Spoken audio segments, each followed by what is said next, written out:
आज का टॉपिक है सेल से संबंधित और उसके अंदर है सेल डिवीजन। मैं एक प्रश्न कर रहा हूँ, जैसे कभी अगर हम लोग के हाथ पैर में चोट लग जाती है या फिर कहीं कट जाता है या फिर कहीं फट जाता है, तो वहाँ पे कैसे वो ठीक हो जाता है, कैसे वहाँ का घाव भर जाता है, कैसे फिर वहाँ की नई सेल्स आ जाती हैं, इससे संबंधित आज का टॉपिक है। और सभी लोग इसे ध्यान से समझेंगे, बातों को सुनेंगे और आशा करते हैं कि समझ में आ जाएगा। बिल्कुल समझ में आएगा, हम साथ में हैं तो समझ में आना बिल्कुल तय है। एक ग्रुप की तरफ से रिक्वेस्ट है कि जो भी वीडियो देख रहे हैं उसको हम लोग का जो वर्क है, मेहनत है, उसके एवज में आप उसे लाइक करें, सब्सक्राइब भी करें और शेयर भी करें। अब कमेंट जरूर करें कि जो वीडियोस यहाँ से जा रहे हैं वो कैसे लग रहे हैं, अच्छे, बहुत अच्छे, या फिर अगला किस टॉपिक पर वीडियो चाहिए इसके बारे में। ये तमाम चीज़ें जो हैं हम लोग आशा में रखते हैं कि जो हमारे विद्यार्थी हैं उनकी तरफ से ये आ सकते हैं, तो इस चीज़ को अवश्य पूरा करें। चलिए हम लोग अपने टॉपिक की तरफ चलते हैं। टॉपिक है हम लोग का माइटोसिस। हालांकि जो होता है ना हम लोग का सेल डिवीजन, वो इस पूरे सेल डिवीजन की बात करें तो 3 ही प्रकार का होता है सेल डिवीजन। हालांकि तीनों प्रकार का हम आज नहीं देंगे, आज हम देंगे जो हम लोग के लिए मोस्ट फेमस है, जरूरी है, वो वाला हम देंगे। तो ऐसे हम नाम बता दे रहे हैं कि वो 3 कौन कौन से हैं। ये तो हालांकि माइटोसिस है, लेकिन इससे पहले एक मिलता है टाइप जिसका नाम है एमाइटोसिस या फिर अमाइटोसिस, और ये वाला है माइटोसिस, और 3 नंबर वाला है मियोसिस, जो कि भ्रूण के अंदर होता है। जब कोई महिला अपने बेबी को जन्म देने वाली होती है तो उस बेबी का शुरुआती दिन, स्टार्टिंग 0 डे वाला, वहाँ वाली वो प्रोसेस है, वो हम लोग अगले वीडियो में देखेंगे। तो हम लोग आज देखते हैं माइटोसिस के बारे में। क्या होता है कि जो हम लोग की सोमैटिक सेल होती हैं, जैसे कि ये एपिडर्मिस वाली, त्वचा हो गई या फिर कोई अंग हो गया, वहाँ की जो कोशिका है कट फट जाती है या फिर मर जाती है, तो फिर वहाँ पे कैसे नई जो सेल्स हैं वो आती हैं, डेवलप होती हैं, उनका क्या प्रोसेस है, कैसे वो बढ़ जाती हैं, फिर कैसे हम लोग का घाव वहाँ का ठीक होकर एक नया प्लेन, जैसा पहले का स्किन था वैसा स्किन हो जाता है, या फिर कोई अंग हो जाता है। यूँ कहें कि खराब हुआ अंग कैसे फिर ठीक हो जाता है, तो वो है माइटोसिस, सेल डिवीजन। इसमें 1 सेंटेंस में अगर हम बात करें तो यूं कहा जाए कि माइटोसिस के अंदर कोशिका जो है वो कैसे वृद्धि करती है, ये जानेंगे, विकास करती है, और एक कोशिका से कैसे वो 2 कोशिका बन जाती है, इसमें हम लोग को जानना है। और इसके भी कई फेज हैं, इसको हमने बारी बारी से दर्शाया है, ध्यान से देखें, बिल्कुल समझ में आएगा। चलिए शुरू करते हैं। पहला है माइटोसिस। इसके अंतर्गत 5 अवस्थाएं आती हैं। 5 अवस्था है, कौन कौन सी है? तो पहला है इंटरफेज। देखिए क्या है इसमें, जो हमारा 1 नंबर पॉइंट है वो क्या कह रहा है, वो कह रहा है कि इसमें पेरेंट सेल डिवीजन के लिए खूब तैयारियां करती है। जैसे हम लोग को कहीं जाना होता है तो हम लोग कैसे एक दिन पहले या कुछ समय पहले ढेरों तैयारियां करते हैं कि हम लोग को बैग चाहिए, बोतल चाहिए, बैग में इतने कपड़े चाहिए, ताकि हमें जहाँ जाना है वहाँ हमें कोई समस्या ना हो। हर चीज़ की प्लानिंग कर लेते हैं। उसी प्रकार से कोशिकाएं जब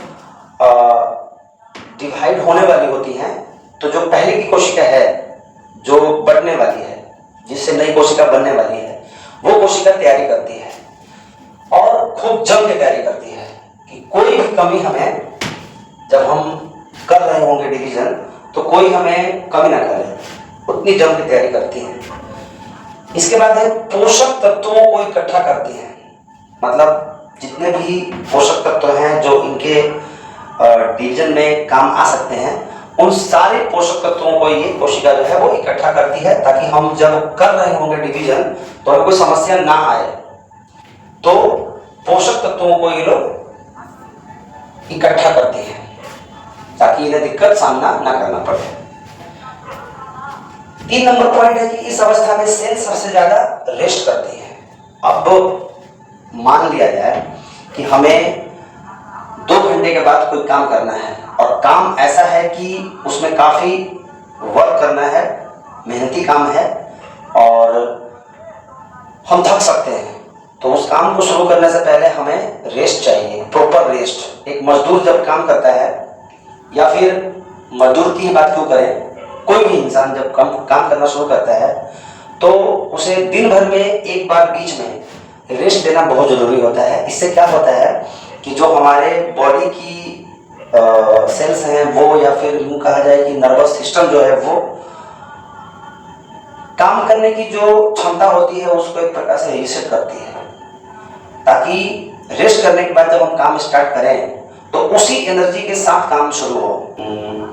रेस्ट नहीं करते हैं तो हम लोग उसी एनर्जी के साथ काम नहीं कर पाएंगे, काम की जो स्पीड है वो कम हो जाएगी, काम भी कम होगा और सही ढंग से काम नहीं हो पाएगा।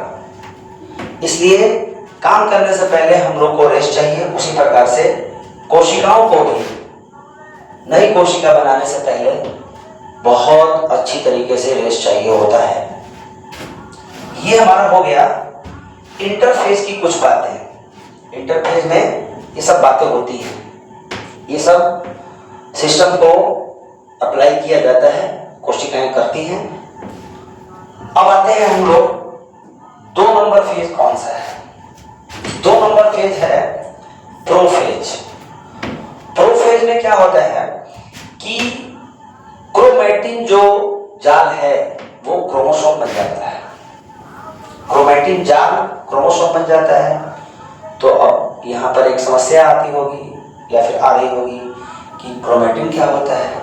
तो बता देता हूँ कि ये अगर कोशिका है तो ये केंद्रक है, और केंद्रक के अंदर ऐसा धागा होता है जिसमें बहुत सारी चीजें हैं, इसी को बोलते हैं क्रोमैटिन। ये क्रोमैटिन है, इसी को बोलते हैं क्रोमैटिन। क्रोमैटिन है ये, इसको बोलते हैं क्रोमैटिन। अगर इस क्रोमैटिन जाल को हम लोग फैलाएं बाहर निकाल के तो काफी लंबा होगा, और इसके अंदर मिलता है हमें क्रोमोसोम। और जब क्रोमोसोम को हम फैलाएंगे, खींचेंगे, तो उसमें मिलेगा हमें मुख्य रूप से एक मिलेगा, एक जब इसको हम खींच के फैलाएंगे क्रोमोसोम को तो मिलेगा हमें डीएनए, और फिर मिलेगा हमें हिस्टोन प्रोटीन साथ में। मतलब हिस्टोन प्रोटीन और डीएनए इस क्रोमैटिन जाल से प्राप्त होगा। मतलब इसी को खींचेंगे तो उसी में है, मतलब ग्रुप है। क्रोमैटिन जाल जो है वो ग्रुप है, किस चीज का, तो हिस्टोन प्रोटीन का और डीएनए का। फिर हम डीएनए में अगर जाएं तो हमें मिलेगा जीन मिलेगा, फिर उसके अंदर जाएं तो हमें एलील मिलेगा, फिर उसके बाद में नेगेटिव पॉजिटिव करके कई चीजें हैं जो हम लोग किसी और वीडियो में देखेंगे, समझेंगे। तो क्रोमैटिन जाल जो है वो क्या बन जाता है, क्रोमोसोम बन जाता है। इस प्रकार से अगर इसको हम बाहर खींचते हैं तो इस प्रकार से क्रोमोसोम जो है वो उभर आते हैं, दिखने लगते हैं। तो लाइन ध्यान रखना है, क्रोमैटिन जो है, क्रोमैटिन जाल क्रोमोसोम बन जाता है। 2 नंबर है सेंट्रोसोम ध्रुव की ओर चला आता है। सेंट्रोसोम जो है वो ध्रुव की ओर चला आता है। एग्जाम्पल में हम बता रहे हैं, जैसे कि सेंट्रोसोम ध्रुव की ओर चला आता है, जैसे कि यहीं पर मान लेते हैं कि ये हमारा सेल है और सेल का ये ध्रुव है, ये ध्रुव है, ये ध्रुव है। तो ये जो है ये है सेंट्रोसोम, और सेंट्रोसोम कहाँ चला आया है, ध्रुव की ओर चला आया है। इधर चला आया है और एक इधर चला आया है, ध्रुव की तरफ चला गया है। इसमें जो सेल डिवीजन है इसमें कुछ कंपोनेंट्स के ऐसे नाम मिलेंगे जो शायद कुछ लोगों ने सुना होगा, कुछ लोगों ने नहीं सुना होगा, पर एक बार थोड़ा सा जो कंपोनेंट का हम नाम ले रहे हैं उसका थोड़ा सा अगर स्टडी कर लेंगे तो ये सारी जो बातें हैं वो समझ में आ जाएंगी, कहीं पे कोई दिक्कत नहीं होगी। चलिए, ये तो हम समझ गए कि क्रोमोसोम जो है वो ध्रुव की ओर चलाता है, ठीक है। क्रोमोसोम जो है ना वो दुगना हो जाता है, क्रोमोसोम दुगना हो जाता है। कहने का मतलब ये हुआ कि जब एक कोशिका है, ठीक है, डिवाइड होगी तो दो कोशिका बनाएगी। जब दो कोशिका बनाएगी तो दो कोशिका के अंदर दो नई कोशिका बनी है। दो नई कोशिका पूर्ण रूप से बनेगी, अधूरी तो बनेगी नहीं। जब पूर्ण रूप से बनेगी तो उसमें पूर्ण क्रोमोसोम भी होंगे, मतलब 46 क्रोमोसोम भी होंगे। तो 46 कब होंगे? जब डिवीजन के किसी फेज में डबल होंगे तभी तो होंगे, वरना फिर वो 46 कैसे हो पाएंगे? नहीं हो पाएंगे। इसलिए प्रोफेज में क्या होता है कि क्रोमोसोम दुगने हो जाते हैं, तभी जाकर ये एक सेल है जो बटने के लिए या फिर नई कोशिका के निर्माण के लिए रेडी है और दो नई कोशिका बन गई। तो इसमें भी 46 क्रोमोसोम होंगे और इसमें भी 46 क्रोमोसोम होंगे। इतनी बात समझ में आ गई हम लोग को, ठीक है। 4 नंबर पॉइंट है, न्यूक्लियस जो है वो प्रोटोप्लाज्म में घुल जाता है। इसका मतलब ये हुआ कि एक कोशिका होती है, जैसे यहीं पे हम बता दे रहे हैं कैसे। एक कोशिका है और कोशिका के अंदर कई कंपोनेंट होते हैं, कई कोशिकांग होते हैं। ये हो गई कोशिका और इसके अंदर ये केंद्रक और इसके अंदर भी केंद्रिका होती है, ठीक है। ऐसे कहा जाए या फिर ऐसे कर दिया जाए, कोई दिक्कत नहीं है, ठीक है। बस फीलिंग जो है ना वो अच्छे से मुझे कराना है और आपको करना है। ये हो गया एक सेल का सेल मेम्ब्रेन, ये हो गया केंद्रक या न्यूक्लियस, ये हो गया केंद्रिका, ये केंद्रिका या फिर न्यूक्लियोलस। इस प्रोफेज अवस्था में क्या होता है कि जो न्यूक्लियस है, ये न्यूक्लियस जो है, सॉरी ये तो न्यूक्लियस है ना, ये न्यूक्लियस जो है, ये जो न्यूक्लियस है ये पूरा, इसको हम प्रिंट कर दे रहे हैं। ये इस सेल के अंदर इस एरिया में क्या होता है, घुल जाता है। तो सेल मेम्ब्रेन के अंदर का जो क्षेत्र है, एरिया है, उसको बोलते हैं प्रोटोप्लाज्म और एक प्रकार से वो जीव द्रव्य कहलाता है। द्रव्य पदार्थ जो है वो कहलाता है प्रोटोप्लाज्म। प्रोटोप्लाज्म में क्या होता है, हमारा न्यूक्लियस घुल जाता है। घुल जाने का मतलब हुआ कि सेल के अंदर मिलेगा हमें केंद्रक और केंद्रक के अंदर मिलेगा केंद्रिका। तो केंद्रक जो है वो इस प्रकार का एक आकृति लिए हुए रहता है, ऐसे ऐसे, और इसको हम ऐसे करके केंद्रक को बना दे रहे हैं, ठीक है। हालांकि ये तो पोर है, जाने आने का रास्ता, पाथ है एक प्रकार से। यही क्या होता है ना, घुल जाता है। किसमें? प्रोटोप्लाज्म में। प्रोटोप्लाज्म में घुल जाता है, मतलब जीव द्रव्य में ये घुल जाता है। चलिए, ये हमें पूरी बात समझ में आ गई। आगे चलते हैं। अगला है मेटाफेज। मेटाफेज में कुछ खास बात नहीं है, बस इतना हमें समझना है कि जो क्रोमोसोम हमारे डबल हुए थे, ठीक है, वो क्रोमोसोम एक सीधी रेखा में हो जाते हैं, एक सीधी रेखा में हो जाते हैं, क्योंकि अब इनका बंटवारा होने वाला है और इनका खिंचाव होने वाला है। ये खिंचाव तुरंत होगा, जिससे जो क्रोमोसोम डबल हुए हैं उसमें से आधे इधर चले जाएंगे और आधे इधर चले जाएंगे, ताकि नई जो दो कोशिका है, डॉटर सेल्स है, वो बन सके। इसमें कुछ और कंपोनेंट हैं, जैसे कि सेंट्रोसोम है जो इसके पहले वाले पेज में जिक्र हो चुका है, सेंट्रियोल, ठीक है।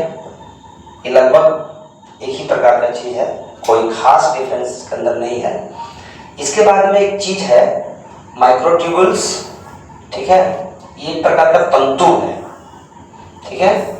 इसी तंतु के सहारे जो हमारे क्रोमोसोम हैं वो बंधे रहते हैं और फिर जब इनका विभाजन होता है, ठीक है, मतलब एक कोश का जब विभाजन होता है तो खिंचाव होगा, तो आधे क्रोमोसोम उधर चले जाएंगे, आधे क्रोमोसोम इधर चले आएंगे, तो जाकर हमारी डॉटर सेल्स बनेगी और उसमें 46 जो क्रोमोसोम है वो उपस्थित रहेंगे। चलिए, ये इसमें कोई खास बात नहीं है, इसमें इतनी समझना है क्रोमोसोम जो है वो एक लाइन में हो जाते हैं, एक सीधी रेखा में हो जाते हैं, एक सीधी रेखा में, ठीक है। अगला देखते हैं हम लोग फेज, इसको बोलते हैं एनाफेज। एनाफेज में क्या होता है, क्रोमोसोम जो हमारे हैं वो ध्रुव की ओर चले आते हैं। ये बताया पिछले वाले पेज में कि सेंट्रोसोम है, इधर भी सेंट्रोसोम है, ध्रुव की ओर है, ये भी ध्रुव की ओर है, ठीक है। माइक्रोट्यूबुल्स, ठीक है। और इसी में लगे हुए हैं हमारे ये क्रोमोसोम जो लगभग ध्रुव की ओर जाने के लिए रेडी हो चुके हैं, तैयार हैं, कह सकते हैं कि कुछ दूरी तय कर चुके हैं, ठीक है। और इसी फेज में, एनाफेज में ही 92 क्रोमोसोम एक कोशिका के अंदर दिखाई पड़ने लगते हैं कि हाँ, एक सेल के अंदर 92 क्रोमोसोम हैं, होते हैं।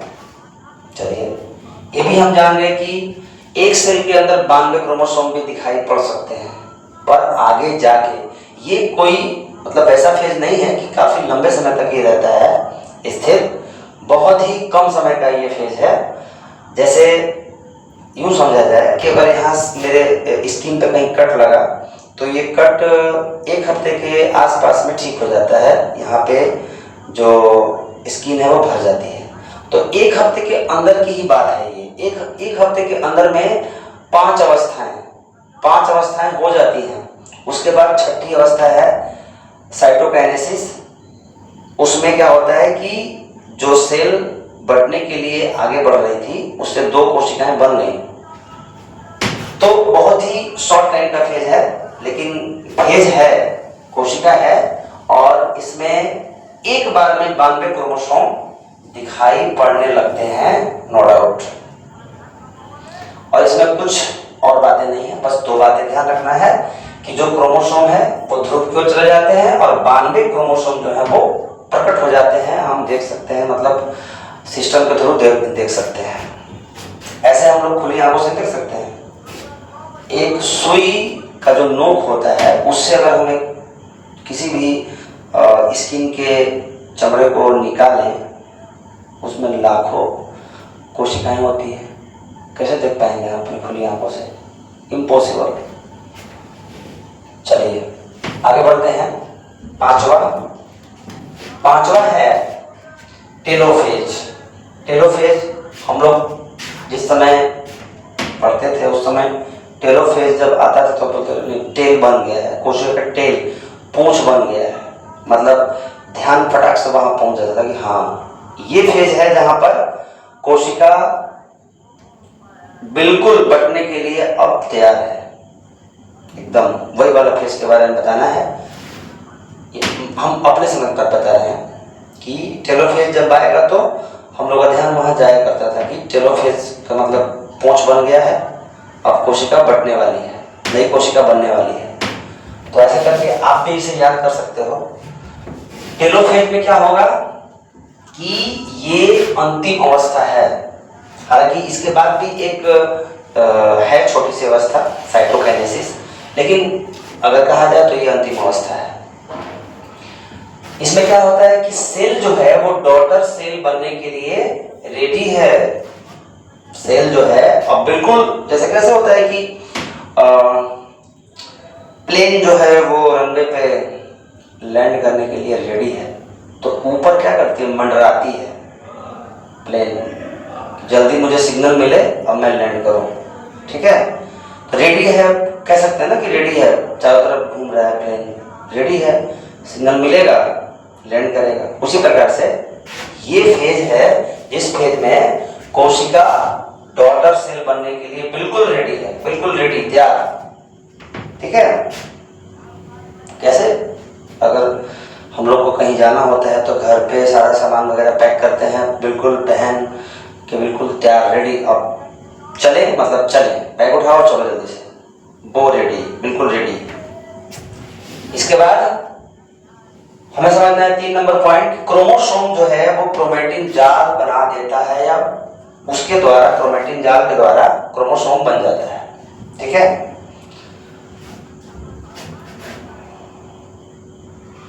क्रोमोसोम जो है वो क्रोमेटिन जाल बना देता है, या फिर क्रोमेटिन जाल जो है वो क्रोमोसोम के थ्रू बन जाता है।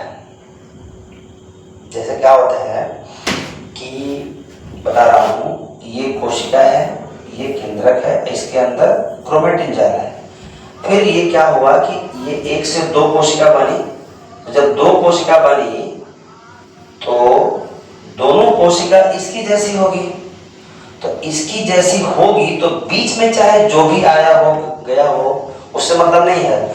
जब 2 कोशिका बन गई तो जैसी पहली कोशिका थी ठीक वैसी ही ये दोनों कोशिकाएं होनी चाहिए, तो इसमें क्रोमेटिन जाल था तो इसमें भी क्रोमेटिन जाल होगा, बिल्कुल होगा। हाँ, जब इसका डिवीजन हो रहा था तो ये क्रोमेटिन जाल जो है वो क्रोमोसोम बन गया था, अब बनेगा भी। अब जब क्रोमोसोम बन गया तो वो तो एक फेज है ना, तो फेज के बाद में फिर 2 सेल्स बननी है, तो 2 सेल्स से बनेगी तो उसके अंदर क्रोमेटिन जाल होगा, क्रोमोसोम नहीं होगा। लेकिन फिर मैंने कहा था एक बार, इसी वीडियो में कहा है कि फीलिंग को स्ट्रॉन्ग करके रखना है, तभी समझ में आएगा।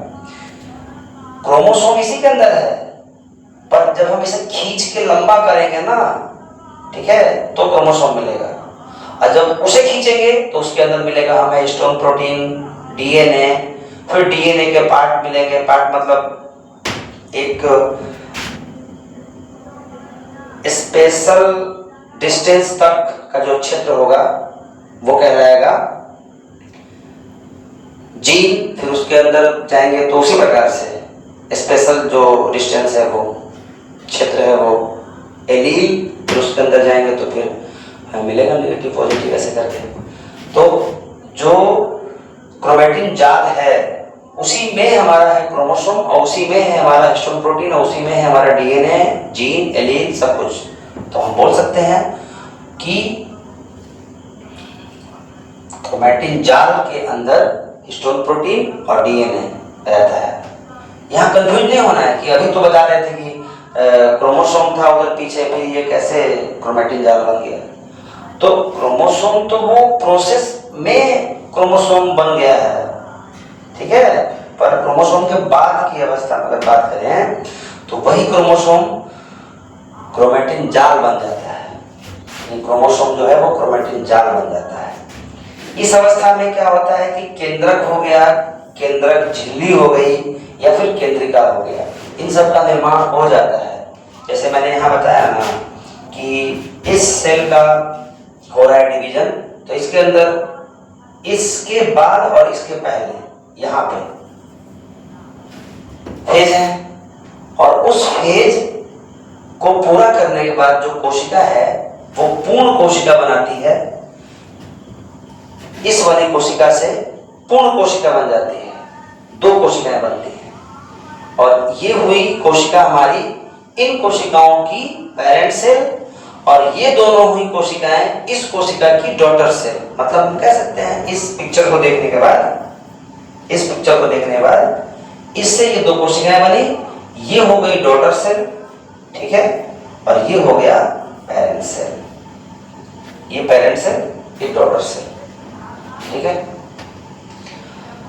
तो टेलोफेज में ही क्या होता है, केंद्रक और केंद्रक झिल्ली और केंद्रिका, इन सब का निर्माण हो जाता है, पूर्ण रूपेण कोशिका जो है वो तैयार है। लेकिन एक और छोटा सा प्रोसेस है, उसको भी समझ लेते हैं हम लोग, जो साइटोकाइनेसिस कहलाता है। ठीक है, इसके पहले हम लोग यहां देखते हैं, यहां लिखा हुआ है टेलोफेज। टेलोफेज देखिए यहां भी लिखा हुआ है टेलोफेज। ठीक है, ये टेलोफेज का पिक्चर है जहां पर दो कोशिकाएं बिल्कुल तैयार हो चुकी हैं। ठीक है, एकदम जैसी कोशिका होती है वैसी कोशिका दो तैयार हो चुकी है। अब इसका होगा अंतिम डिवीजन, जो कि यहां पर दिखाया गया है इस प्रकार के चित्र से कि डॉटर सेल बनने के लिए रेडी। मतलब अब एक जंप लगाएगी ये जो सिस्टम है तो डॉटर सेल बन जाएगा। इसने जंप लगाया, यहां पे हुआ हमारा प्रोसेस साइटोकाइनेसिस। साइटोकाइनेसिस, ये ध्यान देना है, साइटोकाइनेसिस ये वाला साइटोकाइनेसिस, जिसके द्वारा दो कोशिकाएं बनके बिल्कुल तैयार, एकदम रेडी। मतलब हम बोल सकते हैं कि जो 5 अवस्थाएं हैं, ये जो 5 अवस्थाएं हैं, इस 5 अवस्था के बाद अंतिम एक और होता है प्रोसेस साइटोकाइनेसिस का, जिसमें टेलोफेज का जो फेज है वो साइटोकाइनेसिस प्रोसेस करने के बाद दो कोशिकाएं एक और एक दो कोशिकाएं बना देती हैं। इन दोनों कोशिकाओं को बोलते हैं डॉटर सेल। ध्यान देना होगा हमें, डॉटर सेल्स। ठीक है,